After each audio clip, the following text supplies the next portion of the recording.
তো এই হচ্ছে আমাদের ছাদের ভিউটা। দেখো ছাদের উপর থেকে ভিউটা কেমন লাগছে, আমাদের ফ্ল্যাটের ছাদেটা।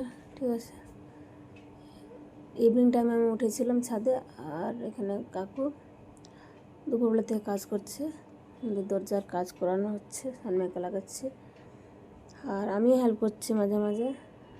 যখন হাজব্যান্ড থাকতেন তখন আমি ধরে দিচ্ছি।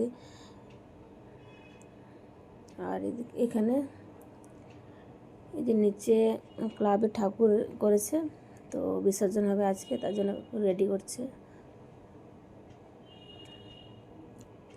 ওখান থেকে সবাই দেখাচ্ছে এখন স্টেজ বানানো, ওখানটায় নিচে ঠাকুর করেছে। সামনে ভিউটা দেখো গাইজ,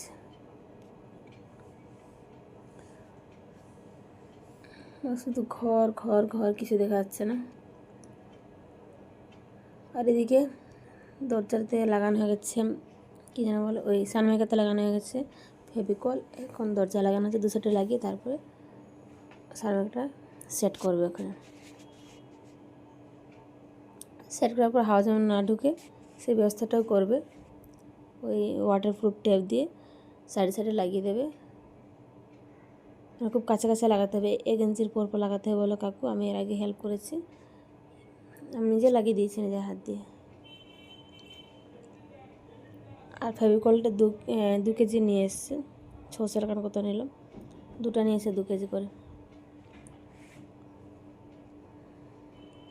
তখন লাগানো হয়ে গেছে ফেভিকলটা মোটামুটি, তারপর ওখানে নিয়ে আসবে সানমাইকাটা, তো তাহলে শুকিয়ে যাবে, তাড়াতাড়ি করে সেট করতে হবে। ভালো করে ফেভিকল না লাগালে সানমাইকাটা ধরে রাখতে পারবে না ঠিক করে, তার জন্য আর ভালো করে লাগাতে হবে ফেভিকলটা,